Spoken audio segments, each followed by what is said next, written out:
आज का क्लास है प्रतिरोधकता। प्रतिरोधकता से पहले पढ़ेंगे विद्युत चालकत्व। किसी चालक के प्रतिरोध के व्युत्क्रम को उसका विद्युत चालकत्व कहते हैं। इसे जी से प्रदर्शित करते हैं। विद्युत चालकत्व को जी से डिनोट किए। इसका फार्मूला जो है G बराबर 1/R। तो प्रतिरोध का फार्मूला होता है, ओम के नियम में पढ़े थे, R बराबर V/I। तो R के जगह पर V/I रख सकते हैं, तो G बराबर आया I/V। अब इसका सूत्र निकल गया। अब इसका मात्रक निकालेंगे तो मात्रक जो है G बराबर 1/R। तो 1 प्रतिरोध का मात्रक जो होता है वो ओम होता है। जब इसको ऊपर लेके जाएंगे तो ओम इनवर्स हो जाएगा। ओम का उल्टा हुआ महो। अब इसका निकालेंगे विमीय सूत्र। तो विमीय सूत्र निकालने से पहले आर का बीमा निकाल लेंगे, उसके बाद हम निकालेंगे फार्मूला से। तो आर की बीमा है, फार्मूला से निकालेंगे V/I। तो इसका V का फार्मूला होता है, V को लिखे हैं W/Q और I को सेम रख लिए। और कार्य का बीमा जो होता है W का ml² T/-2 बटा और Q आवेश का होता है AT और I है इसको लिए A। अब इसको कैलकुलेशन करेंगे तो यहाँ पे आएगा ml² T/-3 A/-2। अब हम R की बीमा निकाल लिया। अब विमीय सूत्र फार्मूला से निकालेंगे तो विमीय सूत्र बराबर G बराबर 1/R। तो यहाँ पे G बराबर आएगा 1/R का मान आया ml² T/-3 A/-2। तो G बराबर आएगा, जब इसको ऊपर लेके जाएंगे, m T/-1 L/-2 T/3 और A²। इसका फार्मूला देख लिए, मात्रक देख लिए और विमीय सूत्र देख लिए।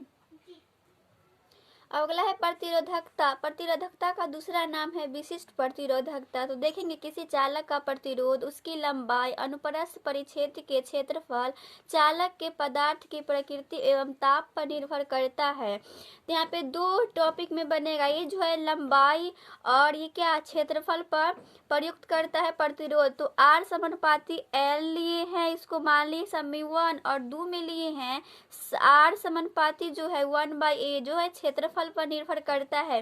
जिसको समी 1 लिए, इसको समी 2 लिए, समी 1 और समी 2 को मिलाएंगे तो आएगा R समानुपाती L/A।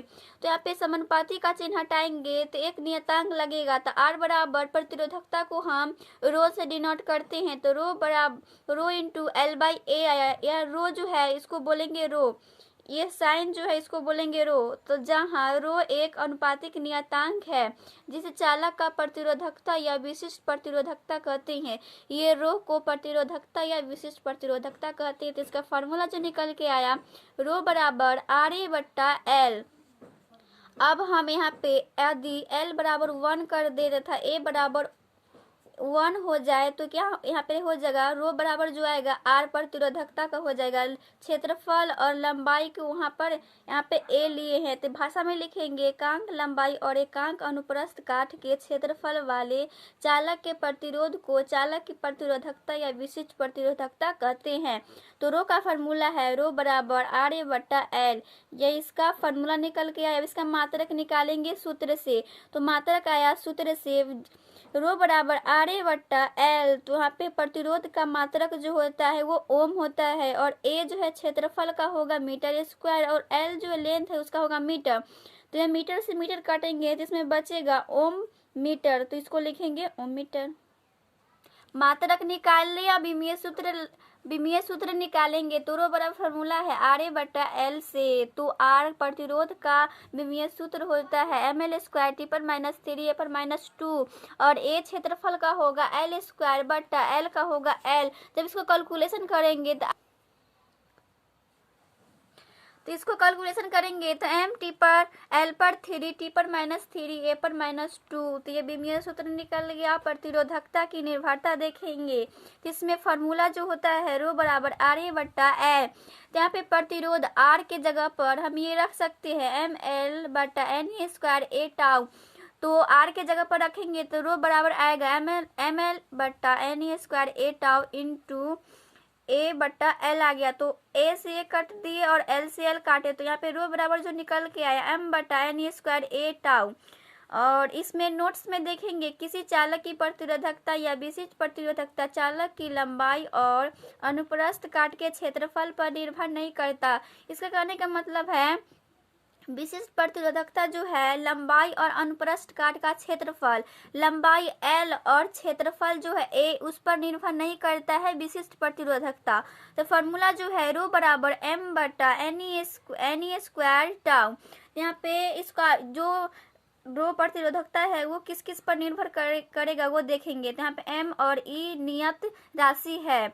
तो इसमें 1 में जो है पदार्थ की प्रकृति पर निर्भर करेगा और चालक के ताप पर करेगा। तो P समानुपाती जो हुआ 1/n हुआ। अगर इसकी लंबाई प्रतिरोध की संख्या जब बढ़ेगा तो इसका विशिष्ट प्रतिरोधकता जो है वो कम हो जाएगा चालक के ताप पर। अगर हम ताप को बढ़ाएंगे तो यहाँ पे श्रांति काल जो है वो कम हो जाएगा, प्रतिरोध जो है विशिष्ट प्रतिरोधकता वो क्या होगा, वो बढ़ जाएगा। अगला है विद्युत चालकता। किसी पदार्थ की प्रतिरोधकता के व्युत्क्रम को उसकी विद्युत चालकता कहते हैं। इसे सिग्मा से प्रदर्शित करते हैं। विद्युत चालकता को हम सिग्मा से प्रदर्शित करते हैं तो सिग्मा बराबर फार्मूला आएगा 1/ρ। इसको लिखेंगे विद्युत चालकता बराबर 1 प्रतिरोधकता। रो को बोलते हैं प्रतिरोधकता और सिग्मा को बोलते हैं विद्युत चालकता। यहाँ से रो बराबर एक फार्मूला होता है RA/L, तो हम यहाँ पर रो के जगह पर रख सकते हैं सिग्मा बराबर L/RA। अब इसका फार्मूला निकल के आएगा। अब इसका मात्रक निकालेंगे तो मात्रक जो होगा 1/प्रतिरोधकता। प्रतिरोधकता का मात्रक अभी तुरंत निकाल के आए हैं, होता है ओम मीटर। तो ये इनवर्स में आ जाएगा क्योंकि ये उल्टा है, तो ओम इनवर्स और मीटर इनवर्स इसका मात्रक निकल के आएगा। इसका बीमीय सूत्र निकालेंगे, फिर से इसका प्रतिरोधकता का बीमीय सूत्र अभी तुरंत निकाल रहे हैं, उसका होगा इनवर्स हो जाएगा। तो m इनवर्स 1 L पर -3 और T पर 3 A पर 2 आ गया। और इसका सूत्र निकाल लिए, मात्रक निकाल लिए, बीमीय सूत्र निकाल लिए। अब आगे देखेंगे किसी तार को खींचकर लंबाई में परिवर्तन करने पर प्रतिरोध में परिवर्तन। अगर हम किसी तार को उसको खींचेंगे, मोटा तार को अगर हम खींचेंगे तो उसकी लंबाई जो होगा वो बढ़ जाएगा, उसका काट का क्षेत्रफल जो होगा वो कम हो जाएगा, तार जो होगा वो पतला हो जाएगा। तो यहाँ पर हम एक मोटा तार लिए, उसका लेंथ जो है वो L1 है, प्रतिरोध जो है वो R1 है, काट का क्षेत्रफल जो है A1 है। तो अब अगर हम ये मोटा तार को खींचेंगे तो इसकी लंबाई जो होगी वो बढ़ जाएगी, मतलब तार जो होगा वो पतला हो जाएगा। तो यहाँ पे लंबाई को लिए L2 और इसका काट का क्षेत्रफल जो होगा वो कम हो जाएगा, तार जो होगा वो पतला हो जाएगा। तो इसको लिए A2 लिए और प्रतिरोध के लिए R2। तो इसको हम कैलकुलेशन करेंगे तो इसमें लिखेंगे, अब इसमें निकालेंगे तार का प्रारंभिक आयतन बराबर तार का अंतिम आयतन। तो तार का आयतन जो होता है, इसमें जो है ये फिगर जो है बेलन का है, तो बेलन का आयतन होता है πr²L। तो इसमें अब यहाँ पे निकाले हैं तार का प्रारंभिक आयतन। जो फर्स्ट मोटा तार था उसका आयतन निकाल लिया और बराबर में तार का अंतिम आयतन, जो तब इसको खींचकर जो तार बना पतला उसका निकालें तो तार का अंतिम आयतन। तो इसका फार्मूला जो होता है, तार यहाँ पे बेलन है तो बेलन का आयतन जो होता है πr²L। तो प्रारंभिक में होगा R² का हो जाएगा 1, यहाँ पे लिए हैं प्रतिरोध R1 लिए तो R1 हो जाएगा, और लंबाई जो है इसमें L1 है तो L1 हो जाएगा बराबर। अब तार का अंतिम आयतन, तो फिर से फार्मूला तो वही रहेगा, लेकिन यहाँ पे प्रतिरोध जो लिए हैं वो R2 लिए हैं तो R2 हो जाएगा R2 का होल स्क्वायर, और लंबाई जो है वो L2 है तो L2 हो जाएगा। तो ये पाई से पाई कट जाएगा। अब हम लेंथ जो है L1/L2 कर लेंगे, ये L2 को इधर लेके आए हैं और R2 इसको R1 को इधर लाएंगे तो R2 और R1 का होल स्क्वायर हो जाएगा। इसको मानेंगे समीकरण। अब निकालेंगे तार का प्रतिरोध, इसका आयतन तो निकाल लिया, प्रतिरोध निकालेंगे। तार का प्रारंभिक प्रतिरोध निकालते हैं। तार का प्रारंभिक प्रतिरोध को R1 से डिनोट करेंगे। इसका फार्मूला जो होगा ρL1/A1 होगा। तो यहाँ पे क्षेत्रफल है A1 की जगह पर हम ये रख सकते हैं R1 बराबर ρL1/A क्षेत्रफल है, तो यहाँ पर रख सकते हैं πr²1। अब निकालेंगे तार का अंतिम या नया प्रतिरोध R2 निकालेंगे। अब तार का अंतिम या नया बोल सकते हैं प्रतिरोध, इसको प्रतिरोध है अंतिम है इसलिए R2 से डिनोट किए ρL²/A²। फिर से क्षेत्रफल के जगह पर हम πr² रख सकते हैं तो लिखेंगे टू बराबर रो L2 बटा पाई आर स्क्वायर का 2। अब यहाँ पे लिखेंगे R1 का जो निकल के आया प्रतिरोध जो है रो L1 बटा पाई आर का होल स्क्वायर 1 है। ये प्रतिरोध का R1 का फॉर्मूला है। R2 का ये निकल के आया है R2 बराबर रो L2 बटा पाई होल स्क्वायर का 2। तो ये R1 और R2 का प्रतिरोध निकल के आया है।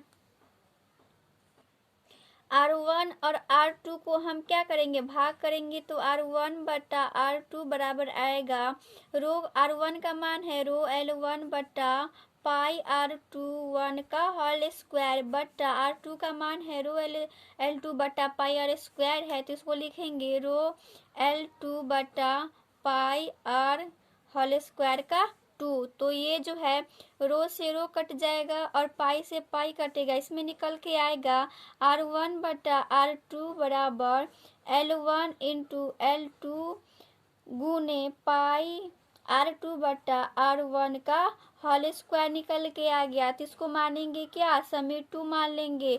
तो समी 1 और समी 2 से देखेंगे तो इसमें निकल के आएगा समी 1 में देखे थे वो था L1 बटा L2 बराबर R2 बटा R1 का क्या था होल स्क्वायर था। ये समी 1 था। और समी 2 में था R1 बटा R2 बराबर L1 इंटू L2 गुने R2 बटा R1 का क्या था होल स्क्वायर था। तो यहाँ पर क्या करेंगे R1 बटा R2 बराबर, अगर हम ये समी 1 है तो अगर हम L1 और L2 के जगह पर यहाँ पे L1 और L2 के जगह पर R2 बटा R1 का होल स्क्वायर रख देंगे तो क्या निकल के आएगा, यहाँ पे हो जाएगा R स्क्वायर R2 बटा R1 का क्या हो जाएगा होल स्क्वायर इंटू इसको सेम रखेंगे R2 बटा R1 का होल स्क्वायर। तो इसमें आएगा R1 बटा R2 का R2 बटा R1 का क्या हो जाएगा 2 क्या होगा 4 आ जाएगा। तो हम यहाँ पे L1 और L2 के जगह पर ये रखें R2 बटा R1 का होल स्क्वायर। अगर हम R2 बटा R1 के जगह पर L1 बटा L2 रख देंगे तो क्या निकल के आएगा R1 बटा R2। अब हम रख दिए हैं R2 बटा R1 के जगह पर L1 बटा L2। तो यहाँ पे हो जाएगा L1 बटा L2 है इंटू L1 बटा L2 है तो क्या हो जाएगा ट्वाइस में आ जाएगा। तो L1 L2 का क्या हो जाएगा होल स्क्वायर आ जाएगा। तो इसको मानेंगे समी 2। तो यहाँ पे 3 फार्मूला निकल के आया और ये एक फार्मूला निकल के आया, एक ये फार्मूला निकल के आया और 2 फार्मूला ऊपर था। तो यहाँ से निकला R1 बटा R2 बराबर L1 L2 का होल स्क्वायर। तो अब ये 4 फार्मूला निकल के आए, इस पर हम एक कुछ न्यूमेरिकल करते हैं। तो न्यूमेरिकल फर्स्ट है, एक तार को खींचकर उसकी लंबाई n गुनी कर दी जाए, उसके प्रतिरोध कितने गुना हो जाएगा। तो अगर हम कोई तार को खींचेंगे उसकी लंबाई जो हो वो n गुनी हो जाएंगे। तो इसमें लिखेंगे तार की प्रारंभिक लंबाई L1 और अंतिम लंबाई नई लंबाई। अंतिम लंबाई या नई लंबाई दोनों में से आप कुछ भी बोल सकते हैं, वो जो है L2 है। तो अगर हम कोई तार को प्रारंभिक लंबाई जो है वो L1 है उसको खींचेंगे तो क्या हो जाएगा L2 हो जाएगा। तो इसमें प्रश्न से निकल के आएगा L2 जो है वो नई लंबाई जो है प्रारंभिक लंबाई के n गुनी है। तो यहाँ पे L2 बराबर n L1 ये समीकरण निकल के आए। तो इसमें फार्मूला जो लगेगा उस प्रतिरोध का फार्मूला लगेगा, प्रतिरोध कितना गुना होगा। तो प्रतिरोध का फार्मूला होगा R1 बटा R2 बराबर L1 बटा L2 का होल स्क्वायर। ये फार्मूला समी 4 में था। तो इसको लगाएंगे तो R1 बटा R2 बराबर L1 को L1 ही रखेंगे, L2 के जगह पर हम ये रख सकते हैं n L1। तो रखेंगे तो क्या निकल के आएगा का होल स्क्वायर। तो L1 से L1 कट जाएगा तो क्या आएगा R1 बटा R2 बराबर 1 बटा n का होल स्क्वायर आएगा। तो यहाँ पे होगा R2 जो है n स्क्वायर का R1 हो जाएगा। यहाँ पे निकल के आया R2 बराबर n स्क्वायर R1। यदि लंबाई n गुनी बढ़ेगा तो प्रतिरोध जो होगा n स्क्वायर गुना बढ़ेगा। तो यहाँ पे लिखते हैं, यहाँ पे आया यदि लंबाई n गुनी बढ़ाएंगे तो इसका प्रतिरोध जो होगा n स्क्वायर गुना हो जाएगा। अब अगला क्वेश्चन है 10 ओम के एक मोटे तार को एक पतले तार के रूप में खींचा जाता है, उससे उसकी लंबाई 3 गुनी हो जाती है, उसका नया प्रतिरोध क्या होगा। तो सबसे पहले इसको सॉल्व करेंगे या जो दिया है सबसे पहले वो लिखेंगे। तो यहाँ पे ओम का नियम इसमें लगेगा, तो एन का मान जो दिया है 3 गुनी हो जाएगी इसकी लंबाई, तो इसका एन का मान जो दिया है वो 3 है। और R1 10 ओम के एक मोटे तार, तो मोटा तार जो था R1 था प्रतिरोध, यहाँ पे हो जाएगा 10। तो इसमें फार्मूला जो निकालना होगा, दूसरा नया प्रतिरोध निकालना है R2। तो इसका फार्मूला अभी तुरंत निकला है R2 नया प्रतिरोध का, R2 बराबर n² R1। तो यहाँ पे R2 बराबर जो निकल के आएगा n² का मान है 3 का होल स्क्वायर आ जाएगा और R1 का मान है 10। तो इसमें निकल के आएगा R2 बराबर 3 का होल स्क्वायर होगा 9 × 10 होगा और ये निकल के आएगा 90। तो नया प्रतिरोध निकल के आया 90 ओम। अगला क्वेश्चन है एक तार को खींचकर उसकी त्रिज्या पहले की त्रिज्या की आधी कर दी जाती है, उसका प्रतिरोध पहले की तुलना में कितनी होगी। तो यहाँ पे प्रश्न से निकल के आया नई त्रिज्या जो है प्रारंभिक त्रिज्या के क्या है आधी है, तो इसमें लिखेंगे नई त्रिज्या बराबर 1/2 होगा प्रारंभिक त्रिज्या के, जो है वो क्या है नई त्रिज्या, तो जो था वो था क्या R2 था और 1/2 और प्रारंभिक त्रिज्या को लिए थे R1। तो R2 बराबर जो निकल के आया R1/R2। इसमें पूछा है प्रतिरोध पहले की तुलना में कितना होगा, तो प्रतिरोध का फॉर्मूला लगाना होगा। तो यहाँ पे फार्मूला है प्रतिरोध का R1/R2 बराबर R2/R1 का 4 है। तो इसमें हम R2 की जगह पर रख सकते हैं R1/R2, तो लिखेंगे R1/R2 बराबर R2 के जगह पर रखना है तो R1/2 आ गया ये R2 के जगह पर और बट्टा है क्या R1। तो यहाँ से क्या होगा ये R1 से R1 कटेगा तो R1/R2 बराबर निकल के आएगा 1/2 का 4। तो इसमें R1 बराबर R1/2 बराबर आएगा 1/16। तो R2 का कितना गुना होगा R1 का 16 गुना हो जाएगा। तो यही इसका आंसर है। तो MCQ का फर्स्ट क्वेश्चन है 4 ओम प्रतिरोध के एक तार को खींचकर इसकी मूल लंबाई का दुगुना कर दिया जाता है, खींचे हुए तार का प्रतिरोध होगा।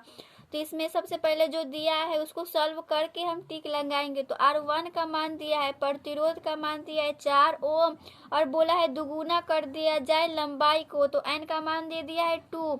तो तार का प्रतिरोध ज्ञात करना है, तो हम नई प्रतिरोध निकाले थे R2 बराबर n² R1। इसमें लिखेंगे R2 बराबर जो निकल के आएगा n का मान दिया है 4 और R1 का मान n का मान दिया है 2, तो 2 का होल स्क्वायर आएगा 4 और R1 का मान दिया है 4। तो इसको करेंगे तो R2 बराबर आएगा 16 ओम। तो ये नई प्रतिरोध जो निकल के आया 16 गुना निकल के आया। तो ऑप्शन नंबर करेक्ट जो होगा वो होगा डी 16 ओम। किसी तार का प्रतिरोध R ओम है, इस तार को पिघलाया जाता है और फिर खींचकर मूल तार से n गुना लंबाई का एक तार बना दिया जाता है, इस नए तार का प्रतिरोध होगा। तो सॉल्व करके ही देखते हैं इसका आंसर क्या आता है। तो वो बोला है प्रतिरोध जो है वो R1 का है मान RE है और n जो है लंबाई जिसको बोलते हैं तो वो जो है n ही है। तो नई प्रतिरोध का फॉर्मूला जो था R2 बराबर n² R था। तो यहाँ पे R1 का मान जो है वो RE है और n का मान भी n ही है। तो यहाँ पे फॉर्मूला निकल के आएगा R2 बराबर n² R। तो ऑप्शन नंबर जो करेक्ट जो होगा वो C नंबर होगा। अगला है MCQ का क्वेश्चन, एक मोटे तार को एक पतले तार के रूप में खींचा जाता है जिससे उसकी लंबाई 4 गुनी हो जाती है, उसका नया विशिष्ट प्रतिरोध क्या होगा। तो लंबाई जो है वो कितना गुना भी हो जाएगा वो लंबाई पर निर्भर नहीं करता है, विशिष्ट प्रतिरोधकता जो होता है। तो इसमें जो होगा ऑप्शन नंबर करेक्ट जो होगा वो अपरिवर्तित होगा। तो ऑप्शन नंबर होगा बी।